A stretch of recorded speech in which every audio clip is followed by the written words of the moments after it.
आज का ये जो 9 वर्ष कार्यक्रम है, इसके समाप्ति के पूर्व अवसर पर आप सबको सप्रेम साहिब।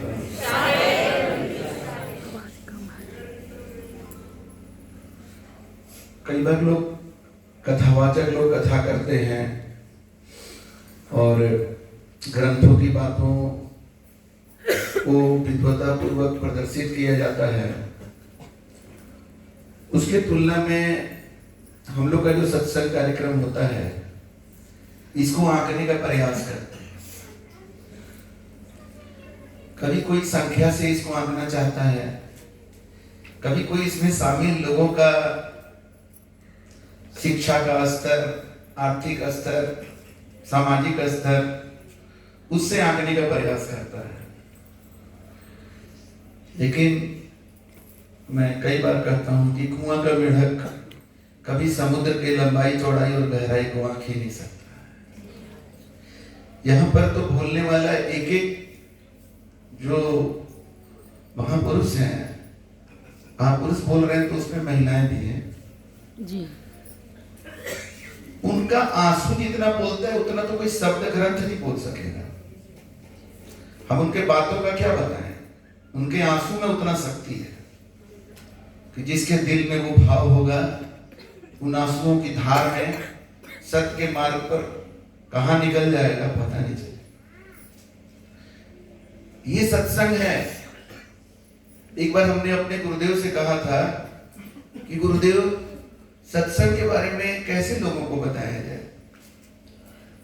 तो गुरुदेव ने कहा था कि बेटा, सत्संग का मतलब होता है कि जैसे एक तरफ आग है और एक तरफ लकड़ी है।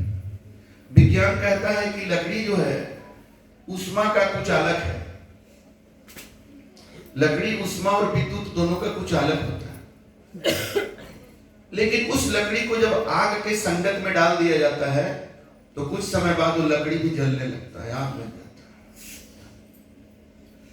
यह है सत्संग।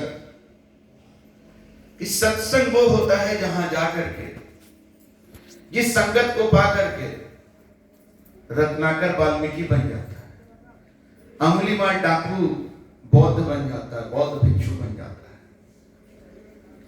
जहां जाकर एक दिन भर में 20 सिगरेट पीने वाला और दारू पीने वाला और खाना खाने के नाम पर बोनलेस और चिकन बिरयानी खाने वाला विकास ऐसा विकास करता है कि उसका सिगरेट से दूर दूर तक का नाता खत्म हो जाता है, दारू को त्याग देता है और मांसाहारी भोजन उसके लिए अभक्ष्य भोजन बन जाता है। चंदन ने तो बहुत अच्छे ढंग से इस गुरुकुल के पिलर से आप लोगों का परिचय कराया। जिस गुरुकुल रूपी भवन का फाउंडेशन सतगुरु गोपी साहब का जीवन हो, जिसकी बुनियाद में सतगुरु गोपी साहब का जीवन हो और जिसके पिलर में बिन्नी, प्रियंका, दिलीप, प्रकाश, अंजना, राजेंद्र साहब जैसे स्तंभ हो, तो उस गुरुकुल में तो हम शांति और आनंद से ही रह सकते हैं ना। दुनिया का कोई भूकंप और भूचाल क्या उसको हिला भी सकता है क्या? तो वही शांति और आनंद हम अनुभव करते हैं। हम कार्यक्रम की सफलता के लिए योजनाएं तो बहुत बनाते हैं, लेकिन हम जानते हैं कि उन योजनाओं की सफलता मेरे योजना बनाने पर नहीं, इस गुरुकुल के स्तंभ और कई रत्न हैं इस गुरुकुल के, उनके ऊपर निर्भर करता है। वैसे ही रत्न में से एक विकास के बारे में हमने बताया। और रत्न जो है, चंदन कैसा रत्न है, उसका चमक आप लोग देखे। एक एक महापुरुषों को यहाँ बुलाने में जो गाना का वो चयन किया, और वो गाना वो फिल्मी गाना नहीं केवल है, वो गाना में उसने अपना बोल डाला। अब इसको रत्न नहीं कहिएगा तो किसको रत्न कहिएगा? दुनिया तो हीरा और सोना को रत्न कहती है, वो एक्चुअल में कंकड़ और पत्थर है, मेटल, जो मिट्टियों में पाया जाता है। लोग खोज खोज कर निकाल करके उसको चमकाते हैं। लेकिन चंदन का जो रत्न है, चंदन रूपी रत्न जो है, उसको तो एक गुरुकुल जैसा जौहरी ही पहचान सकता है।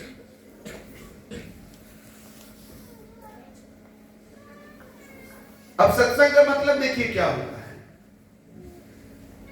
ये वही लड़का है जो हमको कहता था कि हम गुरु नहीं बोलेंगे उनको, वो अंकल है, अंकल ही रहेंगे, गुरु नहीं हो सकते हैं मेरे। ये है सत्संग का मतलब। लकड़ी जो आग का कुचालक है वो आग बन जाता है जी। जो गुरु का विरोधी है वो गुरु के समर्पण में आ जाता है। इसको सत्संग कहते हैं। और क्या होता है सत्संग? झूठ मूठ के रामचरितमानस और भागवत गीता का कथा करते हो, परिवर्तन तो कुछ आता ही नहीं। अभी हमारे नया शिष्य बने हैं पटना में, अभी आ नहीं पाए हैं क्योंकि भक्ति उतनी प्रबल नहीं हुई है। वो रामचरितमानस पूरा याद है उनको। उन्होंने एक प्रश्न बताया कि हम रामचरितमानस से जुड़े, जैसे कैसे भी गुरु महिमा पाठ से जुड़ा हुआ कंपटीशन हुआ ना, लेकिन क्वेश्चन कितना सरल था। वो बताया कि हम रामचरितमानस से जुड़ा हुआ कंपटीशन में जाते हैं और प्राइज लेते हैं। उसमें उन्होंने बताया कि एक प्रश्न आया कि रामचरितमानस का किस चौपाई में 5 बार फ है, बताइए। और ये उनको याद है और वो बता दिए और उनको प्राइज मिला रामचरितमानस का। तो हम बोले कि इतना रामचरितमानस का आप सब जो है पाठ करते थे, आपको पटना में जो हम लोग सत्संग करते हैं उसमें कितना लोग रहते हैं? 15-20 लोग। क्योंकि घर में जो कार्यक्रम करेंगे तो कितना आदमी उसमें बुलाएंगे। और तो हम बोले कि ये 15-20 लोग के कार्यक्रम में आपको क्या समझ में आ गया जो आपने हमें गुरु के रूप में अपना लिया, स्वीकार कर लिया, और इतना सारा आप रामचरितमानस का जो है कथा सब अटेंड करते रहे। जानते हैं उन्होंने क्या कहा? उन्होंने कहा कि जाते तो थे बहुत जगह और जाकर अच्छा भी लगता था, लेकिन अभी अंजना जी ने कहा ना कि प्रकाश तो सब में दिखाई देगा, लेकिन जब सत्संग भवन से बाहर निकलेगा जिसका प्रकाश बचेगा वही कबीर है जी। जिसके जीवन में कबीर मिलते हैं ना, उसी के जीवन में वैसा प्रकाश मिलता है जो सत्संग के बाद भी वो प्रकाश रहता है। बिना कबीर के मिले वो प्रकाश नहीं मिलने वाला है। तो उन्होंने यही जवाब दिया कि जाते तो थे बहुत जगह सत्संग में, वहां अच्छा लगता था, लेकिन जब आ जाते थे तो फिर कुछ नहीं पता चलता था। और आपके साप्ताहिक सत्संग में जब आए तो यहां से जाने के बाद भी आपका शब्द दिल में चुभते रहता था, याद आते रहता था। इसलिए हम बार बार आए आपके पास। इसको कहते हैं सत्संग। अरे रामचरितमानस तो पूरा याद कर लिया, लेकिन रामचरितमानस का कथा तो बहुत करते थे, लेकिन उसी रामचरितमानस में दिया हुआ है निर्मल मन जल सो मोहि पावा, मोहे छल कपट छिद्र न भावा। भगवान को निर्मल मन ही प्राप्त कर सकता है। और निर्मल मन कैसे होगा? बिनु सत्संग विवेक न हो, बिना सत्संग के विवेक नहीं होगा, और सत्संग को समझता ही नहीं है। रामचरितमानस का कथा पूरा सुनेगा, सत्संग में नहीं जाएगा। क्यों? तो सत्संग में जाने से क्या होता है? अरे सत्संग से ही भगवान मिलेंगे और कहीं कोई रास्ता नहीं है जिससे तुमको भगवान मिल जाए। सत्संग से ही भगवान मिलेगा। और तुम्हें भगवान का तो अता पता है नहीं और तुम पूजा पाठ करते हो, इसलिए तुम्हारे पूजा का फल जो है कुछ का कुछ मिलते रहता है। 78 25 150 जिसको कहते हैं, अंदाज से कुछ भी करते रहो। अब जैसे मान लीजिए कि अंधेरा में कोई हमें जाने नहीं और हमें खिलाना चाहे, उसको दिख ही नहीं रहा है कि हमारा मुंह कहाँ है, तो खाना मेरी आंख में डाल देगा, कभी कान में डाल देगा, तो हम उससे खुश हो जाएंगे क्या? तो पहले तो जरूरत है प्रकाश करने का ना, और वो प्रकाश लाने वाले गुरु होते हैं। तो गुरु बनाता नहीं और भगवान को पूछता है, पूजा करता है उसका अनाप शनाप तरीका से। अरे भाई, ना भगवान बदलने का जरूरत है, ना धर्म बदलने का जरूरत है। जरूरत है भगवान को जानने का और धर्म को जानने का। और जब भगवान को जान जाओगे तब भगवान को खुश कैसे किया जाता है वो समझ पाओगे, तब उस करोगे वो काम। भगवान कोई दुर्गम दुर्लभ थोड़ी है, भगवान तो सब जगह व्याप्त है। भगवान तो अपना गिफ्ट सब फ्री में दिए हुए, हवा फ्री में, पानी फ्री में, इतना फ्री में बांटने वाला क्या खुद को बांध कर रखेगा क्या? नहीं। वो कितना सुलभ होगा जो इतना चीज सुलभ कर रहा है और तेरे लिए दुर्लभ है, क्योंकि तुम गुरु के शरण में नहीं जाते, सत्संग में नहीं जाते।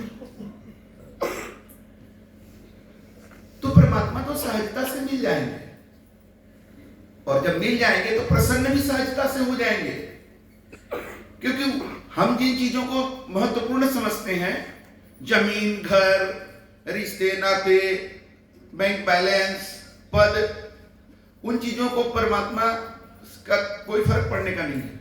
उन चीजों को तुमको अर्पित नहीं करना है। तुम्हारा जो अभिमान है सिर्फ उसी को अर्पित करना है। तुम्हारा जो मैं का भाव है, जो तुम परमात्मा से अलग अपना एक अस्तित्व बना लिए हो, उसी को मिटाना है। और गुरु का चरण उसी का सेंटर है। परमात्मा कहते हैं कि पहले गुरु के चरण में मिट के दिखाओ, तब हम समझेंगे कि तुम अहंकार से निकल गए। जब तक गुरु के चरण में नहीं मिटोगे, हम नहीं मानते, क्योंकि भगवान के लिए तो सब कोई मिटने के लिए तैयार है। आप नहीं चाहिए ना, हम सब मिटा देंगे, क्योंकि वो जानता है कि सब मिटाए, जितना मिटाएंगे उससे ज्यादा फिर मांग लेंगे उनसे। भगवान ने मिलकर मांग लेंगे, तो भगवान की चालाकी जानते हैं, इसीलिए गुरु बना दिए हैं कि जाओ वहां, संसार नहीं मिलेगा, खुद को मिटाना पड़ेगा। ये गलती मिटाओ, वो गलती मिटाओ, ऐसे करो, ऐसे करो, सत्संग में आओ, सत्संग में आओ, सत्संग में आओ, तो कितना टिकेगा? और जो टिकेगा उसको मिलेगा। तो हमें इन चीजों को समझना है। भगवान को जब जान जाओगे, समझ जाओगे, तो उनको खुश करना आसान होगा। खुश कर दोगे, फिर तुम्हारा जिंदगी वो होगा जो तुम सोचते हो, नहीं होगा, क्योंकि तुम्हारा सोच ही नहीं जा सकता वहां। कहते हैं कि तुम्हें क्या मांगना है, ये भी तो सीखना पड़ेगा कि मांगना क्या चाहिए। आज लोग ऐसे ऐसे चीज मांग लेते हैं, और मांग लेते हैं, उनको मिल भी जाता है, फिर भी उनको दुख ही रहता है जीवन में, क्योंकि मांगने नहीं आया। तो हमें जानना पड़ेगा कि हमें जीवन में मांगना क्या है। एक ग्रंथ में पढ़ रहे थे कि कोई अगर मुक्ति भी चाह रहा है, तो ये भी एक चाहत हो गया, ये भी एक मांग हो गया। भगवान हमको मुक्ति दे देना, मांग लिया तो फिर तो क्या हमें चाहना चाहिए, कैसे पूजा करना चाहिए, क्या भक्ति है, ये हमें भक्तों से ही पता चल सकता है। इसीलिए जीवन में गुरु की खोज करनी होती है कि जब गुरु मिल जाते हैं, जो भी गुरु होते हैं वो स्वयं गुरु भक्त होते हैं।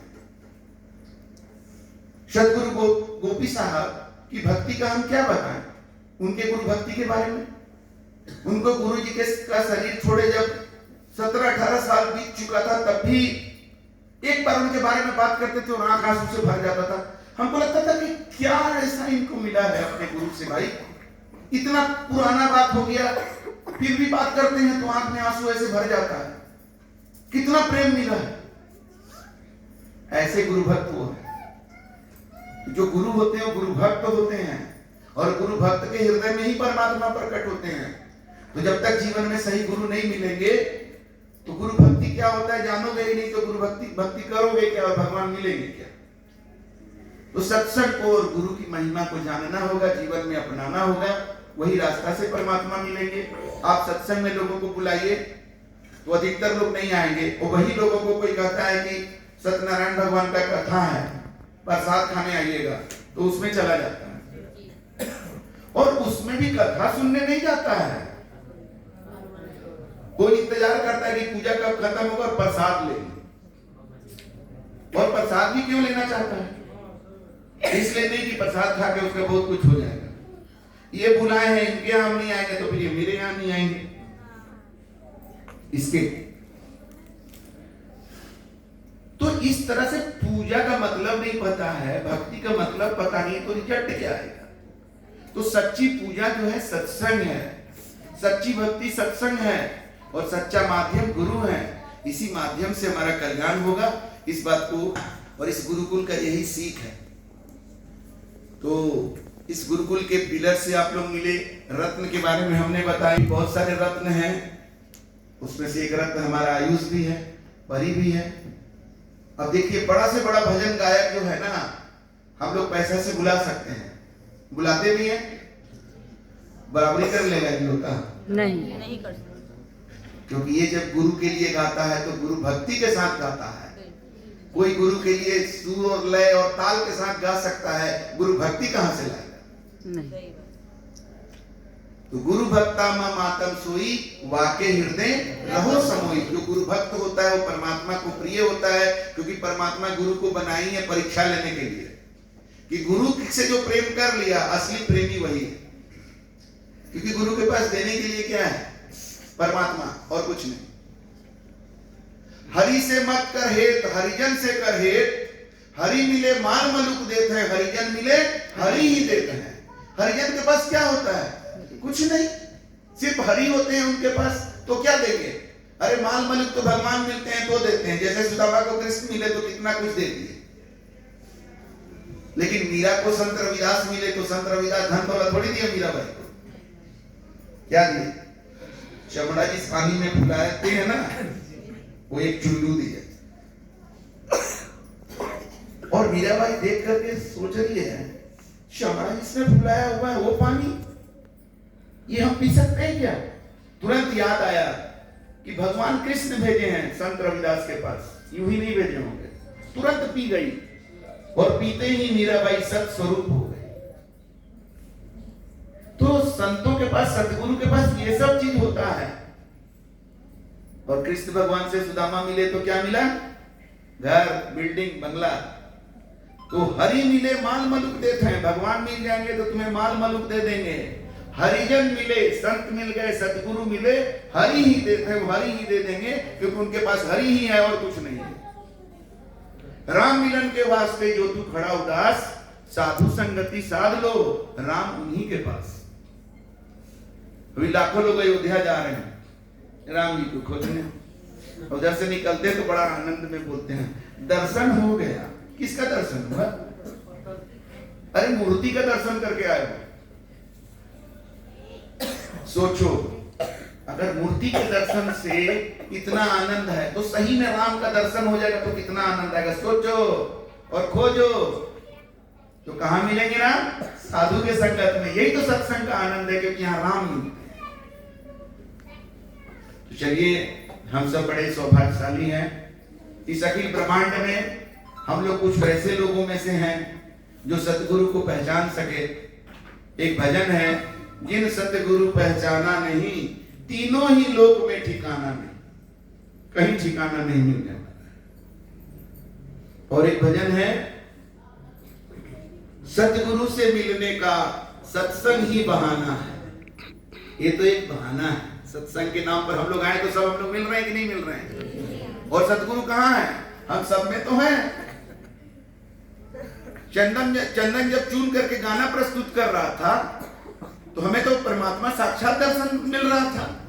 ये कौन कर सकता है कि इतना गहराई से कैसे गाना कर, सबके लिए एकदम एग्जैक्ट वही गाना बता रहा था। ये कैसे हो सकता है? ये और कहां परमात्मा ढूंढ रहे हो? ढूंढते रहो, नहीं मिलेंगे। हमें तो परमात्मा ऐसे ही दर्शन होते रहते हैं। हर समय मेरे परमात्मा मेरे साथ रहते हैं।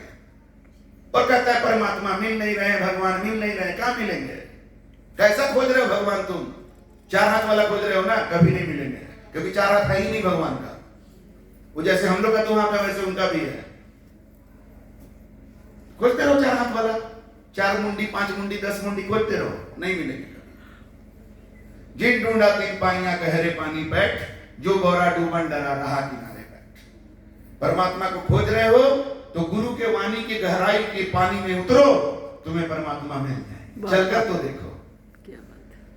तो चलिए, अभी ये कार्यक्रम तो जारी रहेगा। कल पूर्णिमा व्रत है। आज अभी हम लोग सब भोजन करेंगे 9 वर्ष का आनंद से। अभी बोलने के लिए तो आप लोगों के साथ बहुत मन करता है और बोल सकते हैं, लेकिन अपने को रोक रहे हैं। रोकते रोकते इतना बोल गए। भोजन किया जाए आराम से, रिलैक्स वे में, और उसके बाद जो आराम सोना चाहे आराम से सोइए, जो सत्संग करना चाहे सत्संग करिए। मेरा नींद अगर साथ दे दिया, नींद का साथ हम दे दिए, तो हम उपलब्ध उस रूप में नहीं रहेंगे। और अगर नहीं हुआ तो आप लोगों के साथ हम भी रहेंगे। कल आराम से उठिए, थोड़ा जल्दी नहा धो करके श्वेत वस्त्र जो धारण कर सकते हैं करिए पूर्णिमा के दिन। और कोई अनाज का जो है आइटम अगर लाए होंगे, ठेकुआ खजूर वगैरह कुछ नीमकी तिमकी रूम में अपने लिए मत खा लीजिएगा सुबह उठ के।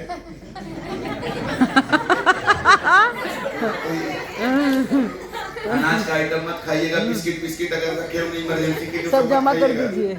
हाँ जमा कर दीजिए सब मेरे पास। नमक का कोई आइटम नहीं खाइएगा। और फल वगैरह आपको गुरुकुल के तरफ से साबूदाना का खीर और फल, सवेरे चाय मिलेगा जल्दी जल्दी 2 बार, उसके बाद फल और खीर का व्यवस्था किया गया है। वो सबसे अपना दिन ये होगा। और ये हॉल में सत्संग कार्यक्रम जो है ये सब चलते रहेगा, पाठ भजन, बड़ा आनंद आएगा जी, है ना जी। और तब 4 बजे से नारियल अर्पण और नामदान का कार्यक्रम होगा जी, तो वो भी अनूठा कार्यक्रम होगा जी। और उसके बाद फिर समय होगा तो कुछ बातें हम लोग नए लोगों से सुनेंगे, जो नामदान लेंगे उनसे कुछ सुनेंगे हम लोग। और फिर समय होगा तो हम भी कुछ मौका देख के बोल लेंगे, मौके पर चौके, है ना।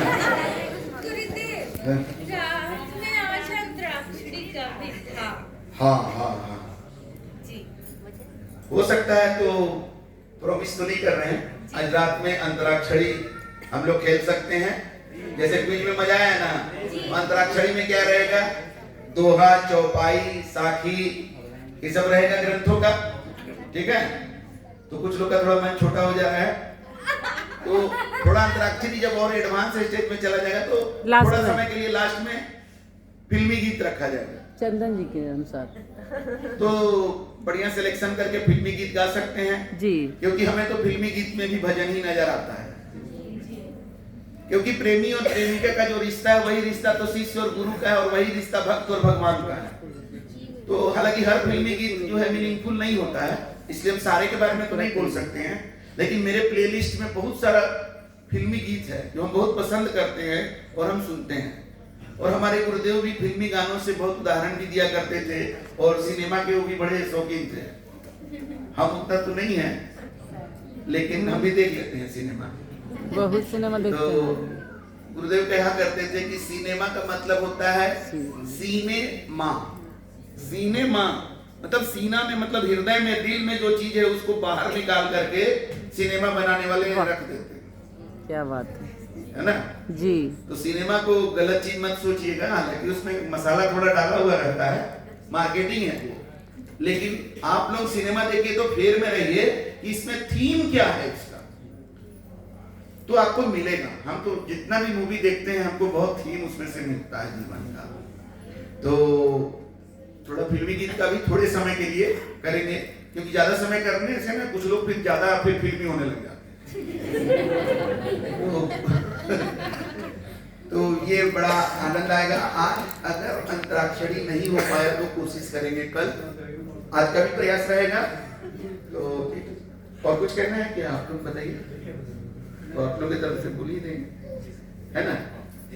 तो चलिए आज के कार्यक्रम के लिए सभी को तहे दिल से बहुत बहुत धन्यवाद। साहेब और किसी को कोई कमी लग रहा हो, कोई दिक्कत लग रहा हो तो कार्यक्रम के बाद बता सकते हैं, हम अभी थोड़ी देर बैठेंगे। और जिनको नहीं ये लग रहा है तो चाय, अभी राजकुमार जी से कहेंगे कि चाय चला सकते हैं तो चाय चला देंगे, और या भोजन चालू करवा सकते हैं। साहेब बंदगी साहेब।